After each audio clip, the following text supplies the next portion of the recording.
Welcome to The Roofer Show with your host, Dave Sullivan. You found the podcast that helps roofing contractors grow their businesses, make more money, and have more free time.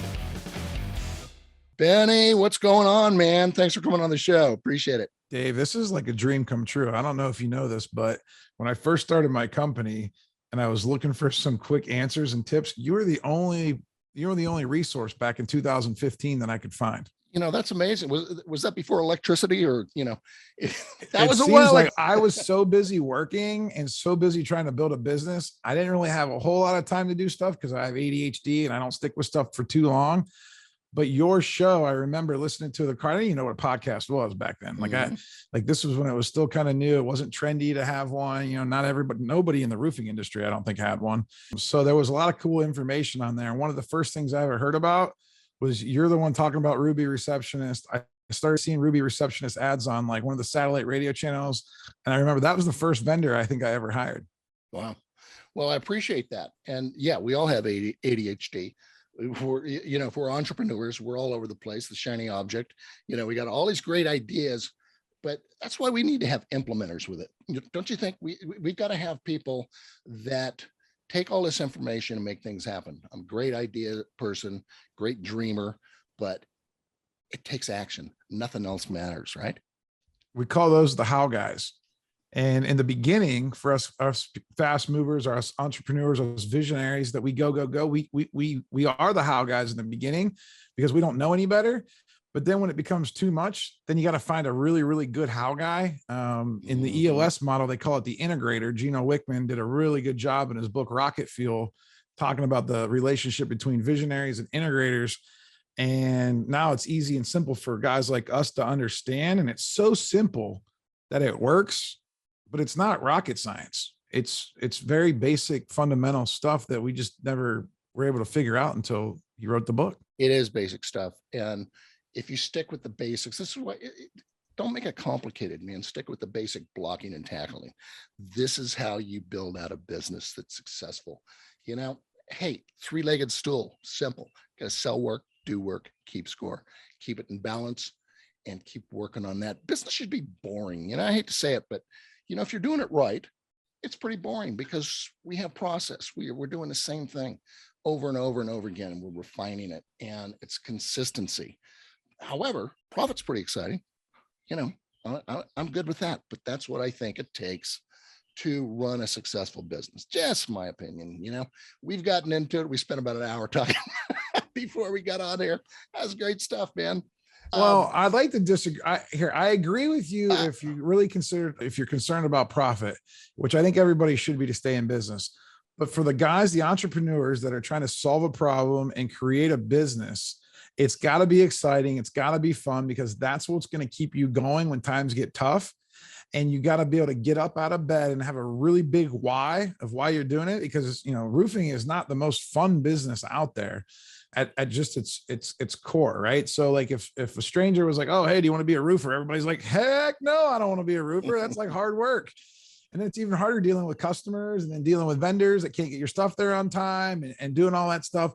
So you have to have a really big purpose and a why. And I think for most of the founders out there, most of the entrepreneurs that are guys that are moving fast and trying to get things up, that's the fun part. But then you're right about, then it should get a little bit more boring after that. And that's okay.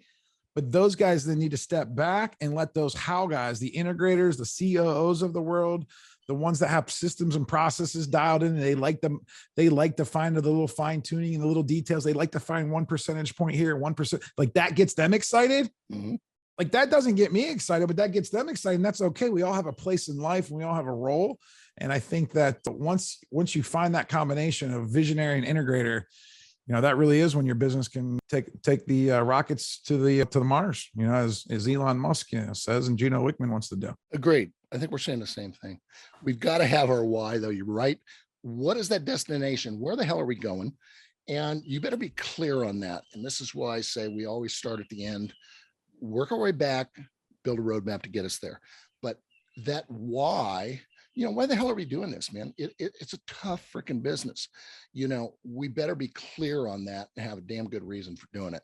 For me, I grew up in a small family business. I've told the story 1,000 times, but it was a small roofing company, worked with my father. He was chained to the business. Decisions all had to come through him. He talked about, hey, when I cut back, when I retire, I'm going to do all these things.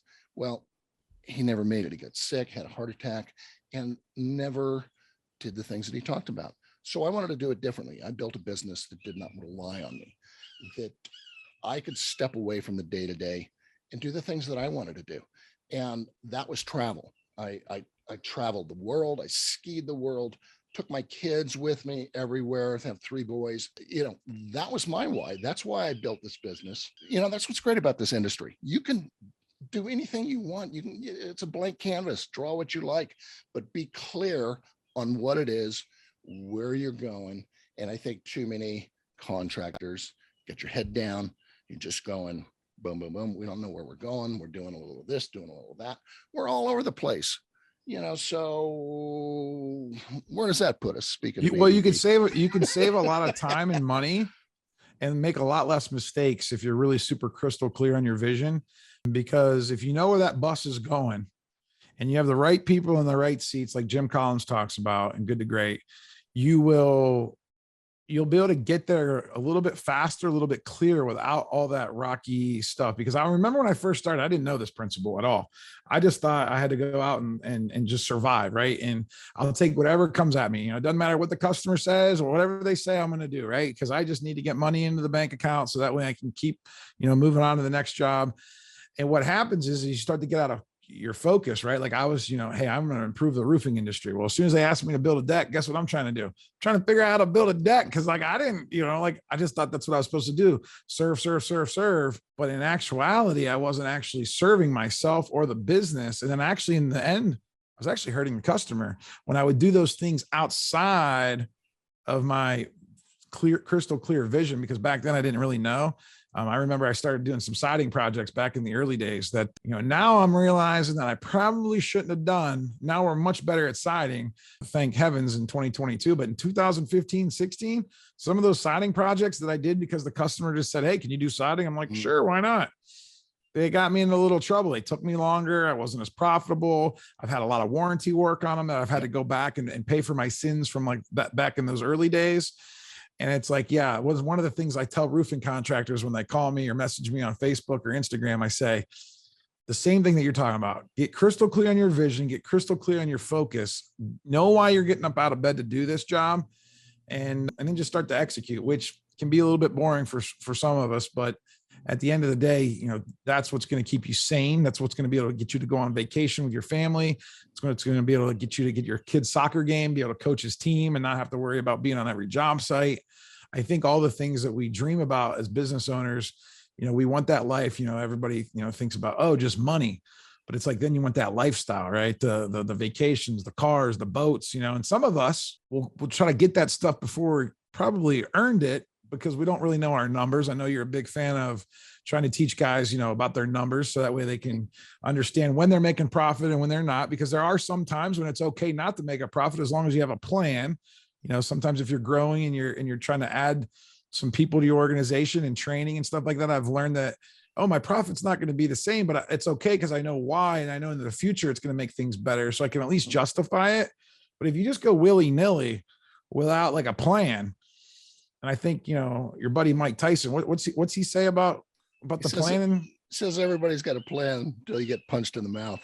Yeah. And who wants to get punched in the mouth by Mike Tyson? Nobody, right? You got to be adaptable. You got to be able to change. You got to be able to, bob and weave, but to what you were saying, I think, and this is, again, my story, this is what changed everything, is that we were doing residential, we're doing commercial, we're doing little everything. I didn't know what the hell I was doing, I came in this business, and I've got to, spend a lot of time in college. Okay. So it doesn't mean squat. I got into this business. I'm like, Jesus Christ, what does this have to do with any of this? But what I did learn, and I was smart enough to bring in a consultant, a coach early on. And the first thing they did is, hey, where are you making your money? What do you mean? I don't know. We're doing everything. We'll do a doghouse. We'll do any of this stuff just to generate some income. He says, no. We got to break this into profit centers. You got residential, you got commercial. Where are you making your money? I don't know. Well, it turns out that were losing money in the residential end of the business, and we just weren't good at it. Also, it was sucking my time, as you say. We're not making any money. We're pissing off customers. We've got a lot of callbacks, and our commercial is doing great, but it's taking my time away. So it's just get rid of the residential. As soon as we did that, we focused 100% on commercial, really dialed down our ideal customer to doing just re-roofing on certain types of buildings. And we built out a maintenance department, and things just kicked ass. It just took off. So the point being is, hey, the riches are in the niches. You got to niche down to what you do well. Don't try to be everything to everybody. And I think that's one of the biggest problems that I see. So one of the first things that I do is, hey, okay, what business are you in? I don't know. And then once we get down to that, who's that ideal customer? What does that look like? Let's focus down on that avatar. That one customer, what makes them the one customer that you'd want to have 100 of them. Do you know who talks about the ideal customer better than I think anybody in the business right now? Besides me? Besides you, Joe Hughes from Contractor Dynamics. Sure. That guy, he's a marketing expert. He coaches people on how to take control of their marketing, so that way they can hire the SEO people, the Google pay people, the brand people, how to manage all that. But he's really, really big on first understanding your vision and then really identifying that ideal client. And he's really taught me a lot just over the last couple of years of following his content on Facebook and what he's doing with that program. And I think that's how we met, right? I was going to say, let's give a shout out to Joseph Hughes, Contractor Dynamics. He runs a great business, and it's really unique. You can talk about it a little more. I know that you're involved with Joe, but I heard you on a podcast with him, and you were actually talking about starting a podcast yourself. And I reached out to you and said, hey, anything I can do to help you? I've been doing this for a while. You're the godfather of podcasts for roofers, that's for sure. I mean, there's nobody, you're like the OG. You know what OG means, right? You're a California guy. We call that an old school gangster. I mean, you're like an old school gangster in the roofing podcast. And when you called me up and you sent me that little note and through an email, I was like, wow, Dave Sullivan reached out. I told everybody, and nobody's like, who's Dave Sullivan? I'm like, no, you don't understand. When you're a roofer and you don't know how to do anything and you need and you don't have any money to do anything, you just turn on the free podcast and Dave will tell you how to do it all. You still got to do it, but he'll at least tell you and make you feel like it's not as hard as it probably really is. And he reached out to me and he told me about my podcast. And then I told him about all my ideas for the podcast, about how I was going to get all this cool equipment. I was going to remodel the room. He's like, you don't need all that. I said, I know, but I want it, Dave. I want it. I want to be like Joe Rogan. You know what I mean? I want to take like Dave Sullivan with Joe Rogan and mix the two together and have like a baby. Hey, I'm looking at your stuff. I mean, you got a professional studio, you got all that stuff. Here I am, and I didn't tell a story. My goddamn power went out. Okay, this is California, PG&E. It always screws up. This is why we got all these no water, no power, fires everywhere. Is there anything good out in California? However, well, as a matter of fact, here I am. I don't know if you can see this, but I'm sitting at my buddy's tiki bar right now. It's sitting outside of his pool because I had to find some place that had power. So here I am. I'm outside. I think it's going to be about 82 degrees today, and it's freaking awesome, man. I love it. You're living the dream. You got to put up with all this crap, though.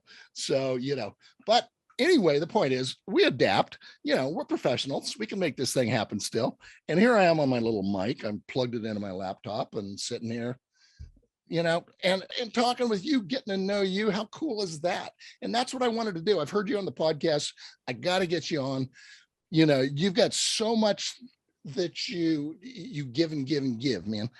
So I love it. You've got so much experience and are just so willing to share. So tell me, what's the big fish deal, man? What's the story? Give me what little background real quick. So, I mean, how long we got and how far back you want to go, man? I'm at a short story, man. Short story. All right. So came out of high school, like a lot of us, I'm almost 41 years old. So I graduated high school in 99. The whole dream was to go to college. That's what everybody told me to do, but I couldn't sit still in school as it was in high school. So I did try the college thing and I lasted about 2 weeks. And I said, man, I cannot stomach this. I saw an ad for a a car dealership that you can make $100,000 a year selling cars. I'm like, well, like, why am I going to school paying money when I could go out making money? Exactly. So I went, and this is back in the day where I actually paid $500 to enroll in sales training at this car dealership. And they said, if you make it through 2 weeks and you make it 90 days, they'll reimburse you. So you kind of had to like pay to like show that you were serious. And I was like, well, that's interesting. I'm paying like thousands of dollars for college. I said, but I could just pay $500 to go to the sales training, and they're going to like teach me in 2 weeks. And there's probably 20 people that started the class that all paid this $500. And we were all, you know, I call us all derelicts from different worlds. And by the end of the class, there was only down to like 4 or 5 of us that made it through all the way to the end. Everyone else must have paid their $500, decided that it wasn't for them, and they just left. They quit. And here I am, like committed, right? Laser focused on trying to make this $100,000. Cause back then that was the American dream for a kid like me out of the Midwest. I grew up in Canton, Ohio. And I was like, man, if I can show my parents that I'm going to make $100,000 a year without going to college, man, that's going to be a win. Well, I came out of the gates, fired up, sold a bunch of cars, made a bunch of money. You know, I was not as humble as I am nowadays, you know, just kind of shoved it in my parents' face and said, look at me, mom, you know, I just made more money than you did. And then eventually I had all these ideas for my bosses, right? And bosses, you know, if you know anything about bosses, they don't like ideas, especially at big car dealerships and big corporations, you know, hey, shut up, kid. You know, this is how we've been doing it for 30 years. This is how we're going to keep doing it. I'm like, all right, what about this? I'd asked too many questions. So I got fired from literally every single job I've ever had. There's a couple dark things that happened to me in my late 20s. And I'm going to go on tour this year at the One Industry, One Model. I'm going to tell that story, but I'm going to save it. Yep. I'm going to save it for that, because I've never told that story publicly about some of the dark things that happened to me because of people not really accepting me for who I am because of my, I think, ADHD and the way I ask questions, the way I always think there's a better way. And then, you know, and then not feeling really good about that led into some dark things. But my uncle called me up when I was like 29 years old. He had just started a commercial roofing business, and he had been in the business for like 20 years before that. I was a hardworking guy. Finally had the opportunity to start his own thing because he thought he could do it better than his boss. Just like everybody starts their own business pretty much for the same reason. We have a better way, right? He said, hey, come and do some sales and marketing for me. Come to move to Pittsburgh. You know, it's 2 hours away from Canton. I'm like, oh man, this is perfect. I can get away from all those old people and all the friends and all that negative energy and, you know, hometown, and I can move and start fresh. And that's exactly what I did. I didn't know a single human being except for my uncle. Moved to Pittsburgh, in a small little suburb out in the country, and started my career and learned about small business up close from him. And again, he had just, you know, modeled it from the small business owner that he was working for. And I was looking at him, and he looks like me, talks like me, you know, we're family. And I learned, you know, roofing, right? Like I didn't know anything about roofing. I didn't know the difference between a 3-tab shingle, a dimensional shingle. I didn't know like how to put EPDM down and all the flashings and all the different peel and stip strips and all that stuff. I still don't really understand it all. I understand in the crowd. I don't know much about roofing, but I can run a business.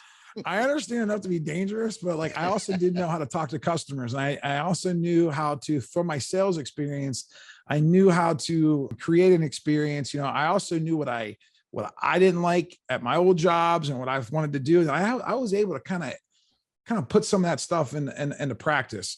And I worked for him for 5 years, and same thing happened. I eventually had too many ideas. I wanted to do too many of my own different things. And I really loved residential, and he was really focused on commercial because they're bigger jobs, less headaches, because he knew it. But like, I really didn't like dealing with property managers and architects and blueprints and going downtown and having to, you know, stop traffic and just deal with all the people, because it wasn't their building. So they didn't really love it like homeowners did. And when we did a couple of residential jobs, I really love making grandma like really excited about getting a brand new roof like that like filled me up with joy. And when I realized the market in Pittsburgh, this is back like 2010, 12, 13, 14, I'm like, there's no one taking care of these people. Like there's no experience. Like they get chucked in a truck with 2 teeth, you know, they swear, they write down the price on the back of a napkin.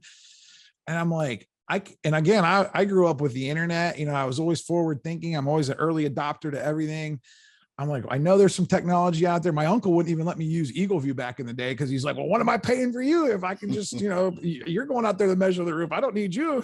I'm like, you know, and I'm like, well, there's got to be a reason. So if I do all that, we weren't even using a CRM back in the day. Okay. So like, and I was like frustrated. I had like Again, this is not good for someone with ADHD to have like, piles of paper and folders. And like, I can't, it's hard for me to Sticky follow notes. up. It's like sticky notes everywhere. Can't find anything. And like, I knew that there were CRMs out there. I knew that there was Eagle View out there. I was like, man, I could do this better. So eventually, he just said, I think you should go sell roofs for someone else. And I was like, you know what? I said, I think I'm going to try. I called one of the biggest commercial roofing companies first, though, because I was a little scared and fearful, because I've never ran a business, nor did I have like any money to really think that I could just start one. I did know how to do every process except really pay invoices, but I knew that couldn't be harder than paying my electric bill at home. There's probably just more invoices, right? So Details. I just went and did it, right? I just went and did it. I created a brand. I was listening to Gary Vee a lot at the time because I really admired him and the stuff that he was doing on YouTube with Wine Library and some of the things he was talking about on that social media. At the same time, and I don't really associate with Grant Cardone, but from my car sales days, Grant Cardone was a big deal. And then he was starting to come out on the internet and social media. So he was kind of like talking about, hey, grow 10X, do more. And those two guys were like constantly in my ear a little bit, giving me the confidence that no one else in my entire life had ever given me. So I was like, I'm going to go do this. And I did.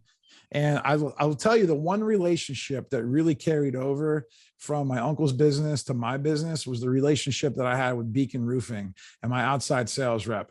He was the one guy that believed in me and said, like, you can do this. We'll support you. We'll give you a small credit limit. You can buy off us, you can like do this. And then he also got me partnered up with GAF, which I had already had a little bit of a relationship with because we were doing a little bit of residential. And then that's how I got started. So I had some people in my corner. There was still a lot of hard work to do. And I have an amazing story to tell. And I think I'm going to tell that at the conference that's coming up, the one industry, one model. But it was all about building customer experience and having a lot of fun doing it and creating a fun work environment. It wasn't until about 2 years in when it became not fun again. So the first year and a half for me was like, I was having a ball. I was having fun. I was making more money than I've ever seen before. But then like the pain started to happen again. A lot of pain happened because I couldn't figure out why things weren't going well. I was doing more work than ever, more revenue. I was growing. I was selling more stuff. I was hiring people willy-nilly, just, hey, come with me. We're going to dominate the world. Didn't have systems, didn't have processes, didn't have training. And then I was getting stuck and I was like, man, this is not fun anymore. Why is it not fun? That's when I started to listen to, I was trying to listen to more podcasts like what you do. I was trying to find more stuff on the internet. I was just searching, right? Because it was frustrating and I knew I couldn't go backwards and I knew that I had a reputation to maintain and I had to figure it out. And then I think what happened was one of the guys at Beacon said, hey, IRE's coming up. I'm like, what's that? It's like the biggest show ever. And it's all about roofing. And it's all about like brands and manufacturers and technology companies. And he's like, it's a roofer's dream. It's like a roofer's Disney World. And I'm like, all right, that's cool, man. Like, I think how many days is it? It's like 3. You got to go out of town. You got to pay for this. I can't do that. Man, I got how am I going to leave? He's like, just do it. So I did it. And I was like, oh, I wasn't having. I was like, look at all those shiny objects. Look at all those booths. Look at all this stuff. And I met people like Ryan Groth at Sales Transformation Group. I met Ryan Shantz at Sumo Quote. I met Heath Hicks at Catchall. I don't even think he knew me. He's the guy that invented the nets that go over the house. I'm like, oh, my customers need that, man. That's going to be a cool experience. Yeah. I met so many people that I'm probably missing out on that first show. This is right before COVID. And then I was like, all right, wow. And that Ryan Groff guy from Sales Transformation Group, I was stuck because I was still doing all the sales. I was still trying to run the company, operations, finance, making sure that things were happening. It was a lot of stress on me. I wasn't having any fun. I didn't know how to train people because I was just like, hey, follow me. But then I realized people aren't as talented, as gifted in all areas. Like I had like a weird gift where I could sell a job, manage a job, market the company and do the money. But then I realized not every human has that skill and some are better at this and some are better at that. And I also didn't realize like I know how to sell because I guess I kind of figured it out, through the car dealership days. I worked at Verizon Wireless for a couple of years, worked at GE Money in the mortgage business back in my 20s. So these corporations kind of a little bit trained me. I wasn't paying attention because I didn't really like school. So I just kind of got better on my own, but it didn't really have a process. Right. And I was like, I just need something. And Ryan Gross, like, I got this sales manager coaching thing. He calls it in a box. He's like, you just give me money. I'm going to do it all. I'm going to show you how to do it. And we're going to roll it out to your team. And he's like, magic's going to happen. I said, all right, man, I'll try anything once. And that's what I did. And then COVID happened. Oh man, I tell you what, these catastrophes in life, whether they're personal or business, really, you either figure out how to get better, or you figure out how to get worse. And for me in my life, I've always looked at these challenges, whether they're personal or business, and tried to figure out like how to get better through these. And I know we're coming into uncertain times, everybody says the magic R word, recession. I don't even like using that word because I think that's a state of mind. I feel like you're the center of your own economy. And at the end of the day, you can either decide if you're going to be in a recession, or you can decide if you're going to have abundance. And I think if you decide, you can really make a difference, and you can kind of create your own world. You don't have to listen to all the stuff that you hear on the news and the radio. But at that time I said, I got to make a change, and I got to buckle down. And first of all, they wouldn't let us go outside of the office anyway. So I got a couple sales guys in my little office. I had this vision of like, renting out a big hotel room and doing a big conference, kind of like, I saw at the IRE. I was like, this is what I'm going to fire my sales guys up. We're going to kill the world. And then COVID's like, oh, you're not allowed to go anywhere. So we did it in my office. We bought some chicken wings. We played the videos on the thing. We did some Zoom calls with Ryan and his team, and we just started chipping away at it. And I had hired a guy, kind of like the way I always hired people before I kind of knew that there was a process for hiring people. He came into my office, said, hey, I hate my job. I've always looked up to you. You had a great business. I want to come work for you. I'll do whatever it takes. And I said, well, I don't have anything open except for this project manager job, but you got to get dirty and get up on roofs. And he was a wine sommelier at the country club that I was a member at.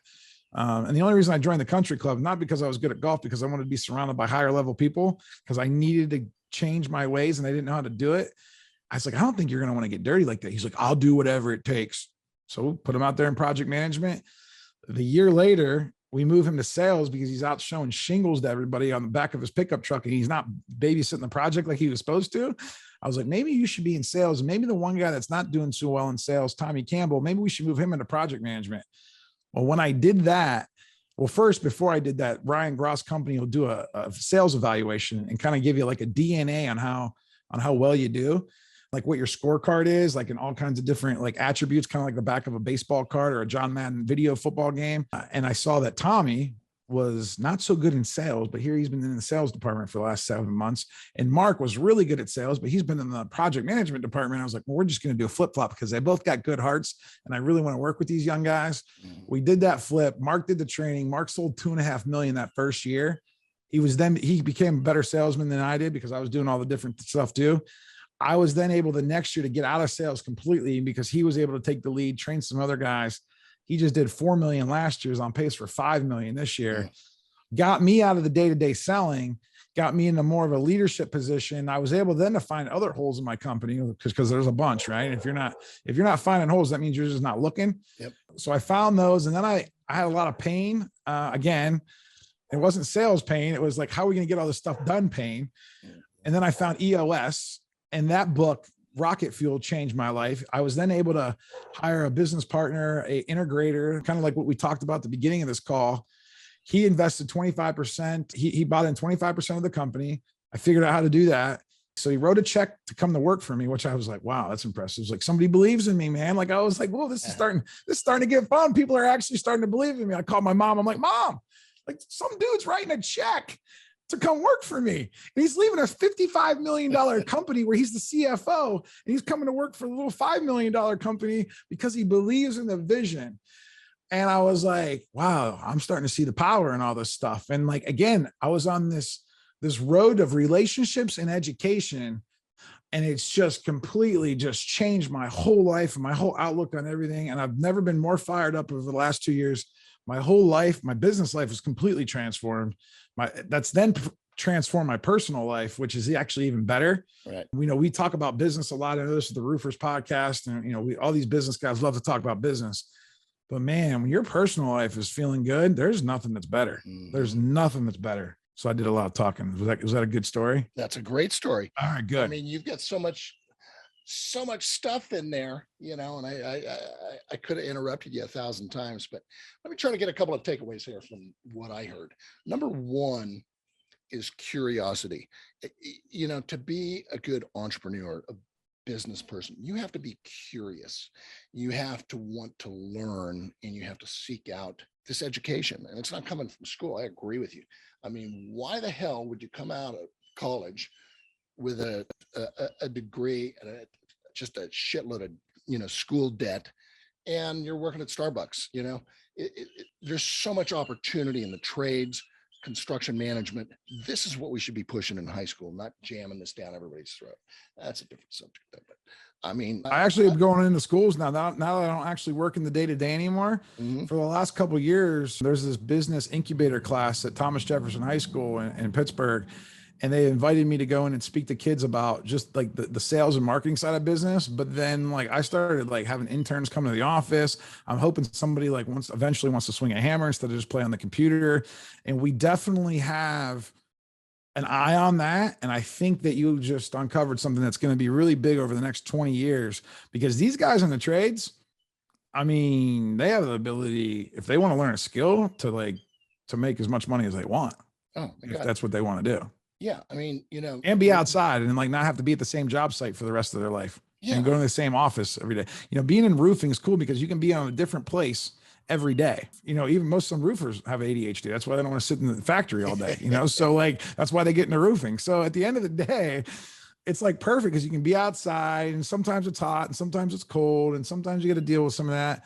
But those guys don't necessarily want to be behind a computer all day. I mean, listen, I'm forced to be behind a computer nowadays because I'm dealing with some more higher level stuff and relationships like you and Ryan Groth. And like, and again, we can't just, I'm not flying all over the country to like have, a 1 hour meeting, unfortunately, as much as I'd love to, but sometimes I get bored just sitting behind a computer all day. Well, I love it that you're going into the schools. Somebody's got to go sell this program and have these kids understand that this is a great opportunity. I mean, they don't think about the trades, but where can you go start, right off the bat, make a ton of money, make 100 grand, no debt. And as opposed to going to a 4-year college and coming out and there's no jobs, there's no jobs for you. And we're going to pay them to learn a skill, right? How crazy is that? It's great. So more power to you. I love it. Get in there and bring some kids out, man. Where are we going to get these guys? Those businesses, those jobs, they're not going anywhere. We're not offshoring roofing and so forth. It's great. Okay. We have to market it. Us roofers have to do a better job of making it fun, making it look sexy, showing people pride in what they do, like showcasing them. One of the things I'm really proud about at my company is, I did a documentary, a little mini documentary, a little 10-minute video on one of my best roofers. His name's David Heisen. He's been in the roofing business for 20 years. Showed about, a little bit about his family life, a little bit about why he loves roofing. And I made a video, right? And it cost me some money, right? To like get the video crew out, set up all the shots, ask him the questions, kind of follow him around. He also had the opportunity for his son to throw out the first pitch at a Pittsburgh Pirates game that I had won at a charity raffle. Mm-hmm. And I was like, you know what? I want to give that to his son because his son was about 12 years old. He was into baseball. I'm like, this is just going to be, his son's now going to remember because his dad's a roofer that he had the opportunity to throw out a pitch. And again, maybe he's not going to be a roofer, but someone else is going to watch that story and be like, wow, it's cool to be a roofer. So, and something else, you talked about almost throwing people at jobs. Okay. And this is what I see where I talk about the 3-legged stool. Okay. We got to sell work. We got to do work. We got to keep score. Those 3 legs have to be in balance. The stool has to be solid. And you have to understand those positions where you need, get the position, hire the right person, and stop just filling in. Hey, it'd be nice if we had somebody doing this and so forth. I come into companies, there's just too many people here. I don't know what they're doing. There's all this overlapping stuff, but what you said about having the sales, but now how are we going to do the work? And that's what happens so often right now. Hey, sales, I mean, the fish are jumping in the boat, It doesn't take rocket science to sell roofs right now, but trying to get the work done, that's another story. That's a problem. And so we're throwing B, C players out there and we're having problems there. Scorekeeping, the accounting end, we're not even gonna get into that. But what I do in my coaching, which I think is unique, is I take a holistic view to your business. And I look at this as a general practitioner doctor. We've got to keep things in balance. But when you need brain surgery or whatever, you need a specialist, you send them out to the best specialist out there. Why I'm going down this road again is because we talked about Ryan Groth, okay? Sales Transformation Group. They just happen to be a sponsor of the podcast. And I want to give a shout out to them and go set this call up. Here's the link. Use this Sales Transformation Group /Roofer Show. Set up an appointment, talk with these guys.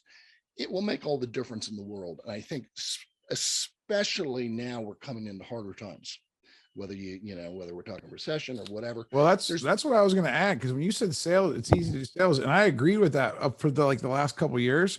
But because I do know my numbers and I forecast, and I'm probably ahead of the curve in some of that because of the information I've had over the last couple of years, I'm seeing a downtrend in leads. And part of this is because every Tom, Dick, and Harry has now opened up a roofing company because guys like me and you make it look simple and fun and easy, right? Which is great, I think. We're bringing more awareness to the business, but now we have more roofers. So now there's only so many leads to pass around. Then in sales, because the customers have a recession on their mind because that's all they hear about on TV, and they see the gas prices going up. They look at all that stuff, and so now it becomes harder. Now you have to have better sales skills to actually show a customer why they should do it now versus later, because it's not getting any cheaper. Put a roof on. We're going to have regardless of what happens, there's going to be fewer opportunities out there, which means we're going to have to work harder to close this. We're going to have to work smarter. And this is why, and I've known Ryan for years, and these guys will not only teach you what's involved with selling, the process, but they can set up your sales team. If you've got to hire people, as you said, they do an awesome job. So want to give a shout out. What I like about the best? You know what I like about the best about that program? Because I've been in that program for 2.5 years. Yep. The course is awesome, right? You can watch the videos, you can go to the course, and there's documents and stuff and worksheets, and that's all great. That gets you started. But then they do peer-to-peer role playing every week, where we get on a Zoom call and you get to role play with, another sales guy, in Nevada or Oregon or somewhere else. And they do drills, because Ryan's a big baseball guy. He was a professional baseball player, and he was a good Christian man. And he's got this energy, and he's got this vision to transform not only the roofing industry, but the contracting industry in general, to make more people better professionals, have a consultative approach, not a cheesy, you got to close the deal and you got to overcome the objections. It's all about asking questions. It's listening twice as much as you talk, right? Because I know listen ratio, you bet. Yeah, and again, on podcasts, we love to talk, but we also, I'll tell you what, you listen, because then you can have empathy for people's situation, right? Especially customer situations, and then you can actually really solve a problem. If you can solve a problem for a customer, they will buy off you because they trust you. You obviously have a good product. You're selling high quality services. You have a reputation. You can be a little bit more money in price. Mm-hmm. And they're going to go with you because of that trust factor, and because you're solving their problem. They're crystal clear that you're the guy or girl that can solve their problem. And this is why contractors go to business. Number one reason, they do not charge enough money for their work. Well, I got to be competitive. No, you don't have to be competitive. You have to differentiate your business. You have to explain that to the customer, provide that great customer experience, and be able to show them why you're worth more money. Now, you talked about role playing. It's critical. Okay. In my program, we call it batting practice. So we've got to, just practice. You look at a baseball player, man, he's hitting millions of balls. Hey, they've done this all their life. But that's how you improve in sales. It's exactly the same thing. And we're having a big love fest with Ryan. Well, he's changed. Listen, I'll tell you what, he changed the whole trajectory of my business, my career. I'm actually so passionate about it now that my company is running and I have my integrator, Rob, in place, and my company's in good hands. I'm actually going to, because I have a passion just like you, Dave, to help inspire contractors to do more, to get more out of their business, to learn, educate, form relationships. And for the next 6 months, at least, I'm going to go on this tour that Jen is having, Jen Silver, one industry. Sorry to interrupt you. Let's give Jen a shout out, because I did an interview with her yesterday about this show. I know you're speaking with it. What's that about, real quick? And then I know you've got to run. I still got a halh hour. Unless you gotta go. I got a call here that's I can see that they're already in my waiting room here for me. A little early. I got some time, but we'll just have to continue this. Yeah. Because, so it's the one industry. Anyway, one industry, one model. That's oneindustry1model.com. And it's going to be, I think, 10 or 12 different events all over the country. It's going to be a 2-day event where they're basically going to have different speakers and different educators and different coaches. They're going to get up there and show you different tips and tricks on how to get more out of your roofing business and kind of do an educational thing. Kind of like I had to learn on my own. All these guys are going to be in one room at one place. And I think, the one stop is going to be in Denver on July 26th and the 27th. I think I'm going to that one. We're going to be in Memphis, August 2nd and 3rd, Orlando, August 9th and 10th, Omaha, August 17th and 18th, and Philly, August 30th and 31st. But check out the website. You can get more details there. I'm going to be speaking at those, and I'm really going to my title of my talk is going to be A Life of Transformation. And it's going to be all about relationships and education and roofing that really helped change my life, because there's a couple dark things in my life and I'm not super proud about, but I learned a lot about myself. And through that, I was able to just thrive. And it was guys like Ryan Groth that helped me get that out of myself, because without that, I wouldn't have had that North Star kind of to kind of look at. So I'm going to be on tour. It's going to be a lot of fun. I'm hoping we're going to get you out there, Dave. You bet, man. We could do another show on that, as far as the dark side, because my therapist can beat your therapist, I'm sure. So, maybe we should have our therapist on together. We could do like a 4-person show. Hey, that would be awesome. Crazy industry. My life too. Yeah. Hey, we've seen a lot of stuff as contractors. It's relatively common, but just to wrap up on the show, I can hear our contractors saying, that's great, but there's a million shows around here. What's in it for me? What do you tell them? Well, it's a one-stop shop to be able to literally hear from the best of the best around the country all at one time. And then not only that, but to get to meet other roofing contractors that are working hard, that are busting their butt, that you can talk to and kind of brainstorm with, build those relationships that I built with guys all over the country that I can just pick up the phone and call that are not my market is so important, right? And even if they are my market, we built a lot of relationships just in the Pittsburgh market. We're actually friendly with each other. We're still competitors, but it's not like we're trying to cutthroat. We're not trying to sabotage people. Exactly. And I think here's the other thing. If you're on the fence about going, if you use code 15 big fish, you'll get 15% off. So at least, and I think for like I said earlier in the show, when I got invited to IRE, I'm like, oh man, how am I going to take 2 days away from my business? I think if you don't have time to take 2 days away from your business, that's probably even a better sign that you need to go get some education, make some relationships, and figure out how to rocket fuel your business into the future. This is exactly what we've been talking about the entire time. Is if you can't take a couple of days off in your business, you don't have a business, you got a job. And also you've got to seek out that education. And this is a great group. I mean, you're right about that. This is we got everybody assembled together. It's going to be a great show, and it's a no-brainer. So plus, I love to meet people. I love meeting people. I love meeting people. One of these days, we're going to meet each other, man. I mean, you're yeah. Well, you're such a good-looking guy, and over TV here. Well, Zoom can blur me out a little bit, make me look a little bit prettier, right? But they put an air for me, You listen to my podcast, which I think is cool. I don't necessarily always talk about roofing because sometimes I'm interested in so many other things, but I really do appreciate your guidance. And I want to give you a shout out for sending me that email, giving me some confidence, and then even listening to the show and giving me some feedback every once in a while, because I really think it's awesome. It keeps me going. It fuels my fire when I know people are listening.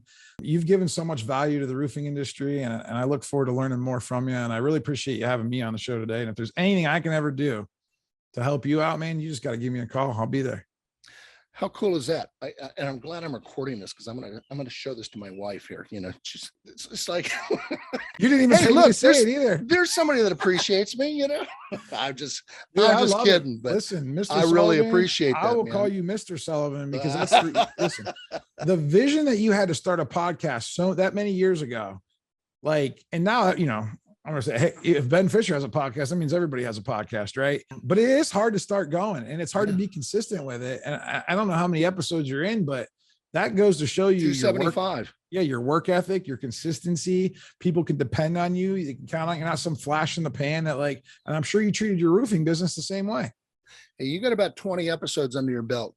The average podcaster is, I think it's 7, and then they quit. You know, and they realize I'm not getting any traction. You know, it's hey, it takes a long time. Yeah. When does it take off? Because like, I feel like I only got like 49 subscribers on YouTube. Oh man. Hey, shameless plug, thebigfishcares.com. You can get all the podcast information. I don't want to take away viewers from you, but I could use a little bit of help kind of like getting those analytics up because like I'm a numbers guy. I like the data.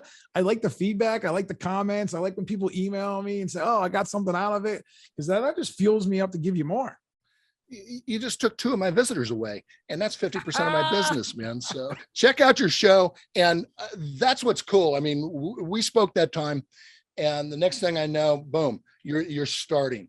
And this goes to everything in business, is that, God damn it, just get started and implement. Like we were talking about, everybody's got great ideas, but the difference is that you take that first step and make it happen.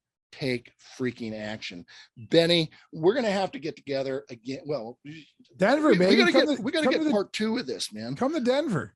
Yeah, because there's so many other things that I like want to talk to you about. I mean, me and you could talk all day about roofing, about people, about business. Yeah, like just about like what retirement looks like for you. Because I mean, like you're living the dream, baby. Like you are careful what you wish for, man. No, you're living the dream, man. Look at you. You're at a tiki bar right now. You're having a little podcast. I'm going to Italy in 3 days for 3 weeks. All right, stop bragging. Stop bragging. A little bit more humble pie. What can I say? So, hey, fantastic. I really appreciate it. Thank you, man. It's a great show. You got great stuff to share, which is why we do the podcast. We want to share, you know, our experiences, good and bad. And I've got plenty of bad. And these are the things to avoid. But you can learn from others. You know, the smart guy doesn't learn from his own mistakes. He learns from the mistakes of others. You know, it's just way faster that way. Exactly. A lot less painful. Yeah. Check your ego at the door, ask for help, seek it out, and go out and get an education, because there's so much out there, podcasts, YouTube, all this stuff that we're talking about. Benny, I'll let you go. Awesome. Thank you so much. And we will talk. Well, we're going to talk. We got to get. I got one more. I got one more question for you. Okay, go ahead. Because sometimes, you know, with my ADHD, when people reach out to me, they reach out to me on different platforms, right? Email, text, like Facebook, Instagram. Where are most of your viewers and listeners? Where do you think they spend their time? Facebook, Instagram, LinkedIn, Twitter, email? Well, I'll tell you, you know, because I want to be able to help your listeners. If your listeners ever need any help, I will always talk to somebody for at least a half hour, an hour, and kind of do what you do, and like just kind of listen to their problems, give them a person that I think could help them, because I think some people just need a jump start. Well, exactly. You know, but so are they on Instagram? Here's the interesting part. Okay. All I do is the podcast. I mean, you know, and the reason is because I just do. I'm retired. I only got so much time. I put the podcast out. And the thing about podcasts is, you know, you can't really get good analytics. We don't really know who the listeners are, you know. Okay. So on Instagram, I'm Big Fish Benny. On Facebook, I'm Benny Fisher. LinkedIn, I'm Benjamin Fisher, because that's more professional. There you go. And then that's it. And then we'll Ben at thebigfishco.com if you want to email me. And then, I love the chat. Yeah, that's awesome. You know, I work with about 15 contractors at a time with the coaching. You know, I do that for, you know, a few hours in the morning every day. And then, you know, I'm excited to learn more about that too, Dave. I want to learn. I think you probably do it better than I do, because you're going to be more consistent, and you like seeing everything all the way through to the end. And me, like, I'm more of like I'm going to give you a shot in the arm. Yeah. And I'm going to tell you who to go see. Like, hey, you got to go see Dave Sullivan, Because like he's going to be able to do this, this, and this. You know, you might not think it's sexy and cool to like know your numbers and make profit. But like, that's the if difference. you want to make profit, go see Dave Sullivan. Well, but everybody wants to scale their business. They don't want to hear about that. You know, it's boring. And that's why, I can't get people excited about my deal, but hey, it's what I want to do. It's perfect.